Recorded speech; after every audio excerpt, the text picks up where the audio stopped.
Okay, so today's course is Royal Manchester Golf Links. That is a course in Manchester. It's just northeast of Manchester, on about a mile from the Shenandoah River. In Pennsylvania, it is just north, really about 35 miles north of York, Pennsylvania, and then another 5 miles northeast from there to Manchester, and then a little bit more northeast from there to Royal Manchester Golf Links. This is kind of a weird course to get to. It took me quite a while to actually find it. I was right next to it, turned around, went back to 24. It's just annoying. So you have to be careful getting out to it to not goof around and get lost and all kinds of trouble. But anyway, so I found it, and it is a links course, as a links course probably normally is. I've played courses like Cameron Run Golf Links down in King George. Is not a links course. It says it's a links course, but it's not. It is really a woods course, very nice woods lane course, but it's certainly not a links course. And this course actually is a links course.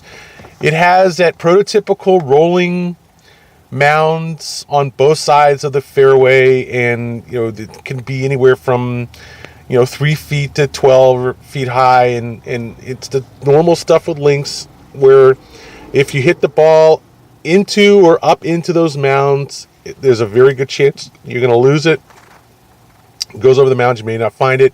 And even in this course, it's January today. It was 60 degrees high, unusually high for this last month or so, which is one reason why I played today. And it just was weird in the sense that, first of all, earlier in the day there was a fair amount of wind, so that was contending with that, and there's almost no trees on the course, so you get a lot of lane, wind amplification, stuff like that. So it's easy to have a shot blow off line. But in the afternoon, the wind kind of went away and it calmed down. It was much more mellow in that sense. It's these damn trucks. It was much more mellow in that sense. And you have shade also when you're playing in the afternoon, and you're down under these mounds, and the shade is, you're looking into the sun, and you can't really see the ball go out from the tee box into these hills. I kind of started losing balls fairly regularly as the sun went down, because I couldn't see where the ball went, and I'd hit some nice drives, and if they didn't land in the fairway, you're searching for them up there in that links grass, and even if the grass isn't long, it's still kind of hard to find the ball.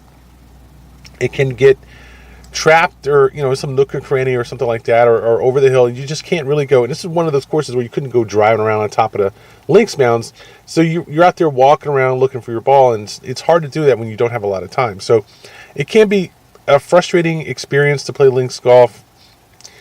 You really can easily lose the ball in a number of ways, and while the course was a good course, I think it was an interesting course to play, nice and not too long. Even for the back tees, it was maybe 6,800 yards for the back tees. It's like a slope 72.5, or rating 100. What is it? One of the two. Slope 125 and 72.5 rating. I'm just down the street from the course, trying to wrap up this video, and it isn't that hard of a course. It wasn't like there was a lot of traps or anything like that. Some of the drives were fairly good drives from the back tees to get to the fairways, and you did have to make sure you didn't hit anything too low that was going to get caught up in the grass before the fairway. But the other problem is that the greens in this course, at least today, they were a little bit long, a little bit shaggy, a little bit rough to putt. Not in bad condition, but just sort of like short carpet, not something that was smooth and glassy, anything like that. It was just kind of short grass, playable but still a little bit rough. Not bad at all for a January round, but I think you'd have to be really careful in this course, especially in the bright sun and in the wind. It is just terrifically easy to lose balls on this course. So that's not even considering some of the tee shots had waste off to the side, and you know, the 18th hole has a fair amount of water and play to the green. So I think it's a tough 125 slope, let's put it that way, where you just have to be double careful to make sure your ball stays, you know, somewhere inside of those linked mounds and not let it go up over the top or anything like that. You're just going to be having a rough time. So it can be a little frustrating. I wouldn't say it was that much different from a regular woods course, except for the fact that the trees really weren't in play here. You still get a lot of the same kind of shots, approach shots. It isn't that it doesn't have any verticality at all. It does have decent verticality, good open space, not many houses at all. You know, I only saw 2 houses on the course, anywhere near the course really, and not too much road noise at all. There was a chopper that flew off the edge of the course, and it just isn't a bad place, but I wouldn't say it's a really great place to play. And it does have a nice clubhouse, a nice bar, and nice dining area and everything, a nice patio in the back. But still, I think this course is just really kind of, you know, middling. It's not bad at all. Nice facilities, nice everything, but the course just isn't all that great to play. I mean, it's okay. You know, it's not bad. I mean, it's compared to Wyncote, it's a lot easier, for instance, let's say, but it's the same kind of problems that you have at Wyncote, where a lot of open space, a lot of wind effect, and a lot of waste in places you don't want to go into, and it's easy to lose ball in there. Although here, obviously, the waste wasn't anywhere near as long as it would be at Wyncote, and there were no houses like there were at Wyncote. It was certainly a much easier course to play than Wyncote, and it's reflected in the slope. It's only a 125 versus a 145 from the back tees.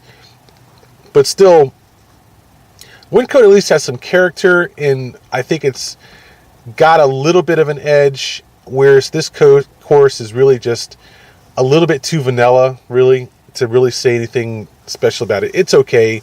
It's nice enough. If you live in the area, I can think of worse courses in northern Maryland, southern Pennsylvania, but I still wouldn't really rank it more than a C plus or B minus. I mean, it's just okay. It's not bad, and the greens especially are not all that really great to putt, and they do have some good verticality, but at the same time, you know, they're not really smooth putting greens.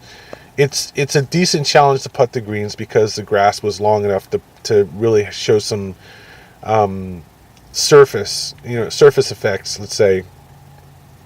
But because they had so much verticality on them, you really can't see putting them if they were faster and smoother, because it'd be that much harder to putt. I mean, it really wasn't like the kind of course where you really want to come out and think you're going to putt like a good putting greens. So not really great greens. Okay course, decent layout, but not outstanding. Obviously not in great shape in you know, flowery or anything like that because it's winter, but overall, I would say the clubhouse really was the high point of the course. The 18th green was a high point, and I'd give it a C plus. I think that's a fair score for this course. Not bad at all, just nothing great. That's Royal Manchester, right? Royal Manchester Golf Links. Did I get that right? Yes, Royal Manchester Golf Links in Manchester, Pennsylvania. That's central Pennsylvania, just say to the southeast of Harrisburg, just northeast of York, Pennsylvania.